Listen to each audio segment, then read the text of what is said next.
The apprehension in the hall was not lessened by the captain's reassurance. They listened restlessly as he narrated his way to the door of the doctor's laboratory, knowing full well that his presence was no longer concealed. He had said he could detect a definite, large mechanical noise when he stopped mid-sentence. "He's turned it on, lads and lovelies! Brace up!"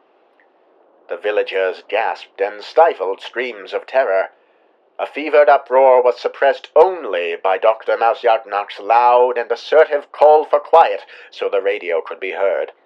The next sounds heard from that radio came from Mr. Mamer from on board the ship. "We can see them now. You were right, Captain. They're just like those things from Australia, only bigger. Engaging now!" No sooner had the words been uttered than from the sky above the deathly silent village came a surge of sound utterly foreign to the villagers. It had the qualities of an electrical discharge blended with the deep echoing boom of a cannon shell. It later became apparent that it was the noise of the Hysteria's special weapon, but had come as such a shock to the frightened crowd in the town hall that in a moment of thoughtless reflex many of them ran to the window to glimpse the sky. It is no small wonder that the people of Balzers go around with bowed heads and furtive whispers after what met their eyes that night. It is no small wonder that they never venture far from the village and shun outsiders who may bring with them any vestige of the nether zones of chaos. And it is no small wonder that sleep has vanished from Balzers, now that the people know what slithers unseen betwixt the very stitches of reality. Outside the windows of the town hall, the frightened onlookers could see no element of the abnormal within a radial 200 meters. A veritable dome of normalcy surrounded the building. But beyond that dome there was nothing of common sanity within sight. From the surface of the ground to the farthest reaches of observable space, there stretched an ocean of infinite, kaleidoscopic, utterly alien nature. A cosmic violet intensity, seethed with grotesque shapes and striations of indescribable color in patterns of some unearthly symmetry. Unspeakable things, both animate and otherwise, were mixed in the disgusting disarray, and whole worlds of alien entity seemed mixed in the monstrous profusion. Amidst the twilight vortices were the amorphous jellyfish creatures of the villagers' later dreams, but these were not the worst. Surpassing all other presences was a strain of abominations too hideous to bear. They were immense, polypous things of loathsome, twisting, semi-elastic substance that writhed and slithered through the spiraling violet cascades, and as they did so they appeared at times to pass nebulously through each other as if altogether ethereal. Sometimes their festering, tentacle-like appendages would flail and thrash about, and when they appeared to pass through the jellyfish creatures, the latter would utterly dissolve, and the villagers felt they knew what had obliterated the people on the eastern edge of town. In the midst of the horrors they could see the twilit shape of the Hysteria, firing its weapon continually. When the chromatic arc of lightning it produced struck the things, they would dissolve as their prey did. But the cyclopean terrors were so numerous that the vessel had to weave and bank to evade them.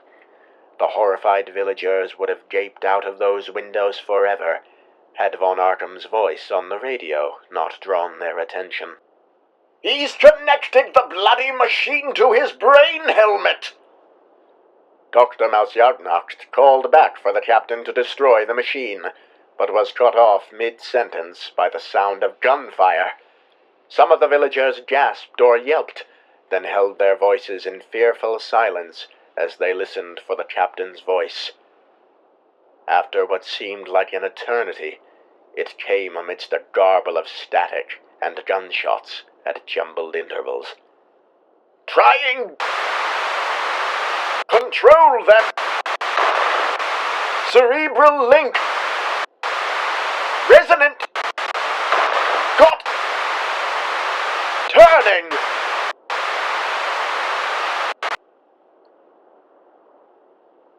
Those who had been unable to look away from the windows could see in the distance a peculiar spectacle about the northern slope of Falkness.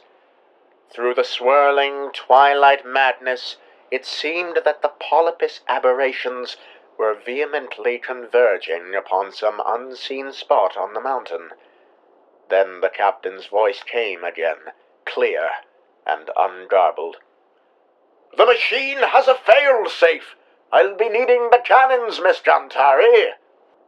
More people rushed to the windows to see the Hysteria, less choked by the writhing horrors, turn about and fly eastward into the shadowed distance. For a moment the ship was lost to sight behind the tumultuous violet. Then a brilliant fiery conflagration illuminated the darkened mountain's northern face. A moment later, a far-off, muffled boom reverberated to the villagers' ears. Nearly all of them were gazing out of the window now. 10 excruciating seconds passed before a wave of numbing relief swept over the watchers, as the violet effulgence and all the horrors that floated in it began to fade from sight, until at last the sky was once again black and placid, with the diminutive lights of the stars shining brightly over the alpine land. Some of the villagers cheered, but most of them simply took deep and steady breaths, knowing well that what they had seen was not gone, only imperceptible once again. 10 minutes later, the Hysteria returned to the village, carrying on it captain, quartermaster, and mechanic, intact and unharmed. The people expressed their enormous gratitude to the crew, offering them what little they could as restitution, but the crew insisted that they could not linger in Balzers. The explosion, distant though it was, would have been heard on the other side of the mountain, and the flames would likewise be seen from the north. The authorities in Vaduz would soon be alerted, and officers would be sent down on the train. To help alleviate the village's lingering anxieties, the crew left the dampener in the care of Alderman Schroeder, and departed southward before the dawn came. The police from Vaduz arrived in the morning, bringing with them a team of investigators to examine the wreckage of Castle Drachenberg. From the villagers they gathered little information. Many said nothing, thinking the officers would not believe what they had to say. Others spoke of seeing strange violet lights in the sky, and claimed that Dr. WOLLSTONECROFT was to blame. Of the castle's destruction, the villagers had no explanation other than the belief that the doctor's machine had malfunctioned and exploded. Amidst the debris there were no signs of an internal explosion. The glass dome roof had been shattered inward, and embedded in the warped and mangled wreckage of the doctor's magnifying transmitter were fragments of a high-caliber cannon shell, not matching anything of military grade. Earlier that morning, an extravagant airship of unmistakable identity was reported as being seen over Pfälzberg in Switzerland, flying southward. This report, coupled with the shell fragments, led the authorities to attribute the castle's destruction to the crew of the MHS Hysteria, adding the murder of Dr. Friedrich WOLLSTONECROFT to their extensive list of charges. Though the doctor's body was not found amidst the castle's ruins, a curious object was discovered on the wreckage-strewn floor of the laboratory. It was a metal object of domed shape, with a high-quality optic lens fitted on its bottom edge. Its underside was very queer, and the forensic technicians judged by its helmet-like appearance that its purpose was to be fitted, or even integrated, to a person's head. It was well engineered and of durable craftsmanship.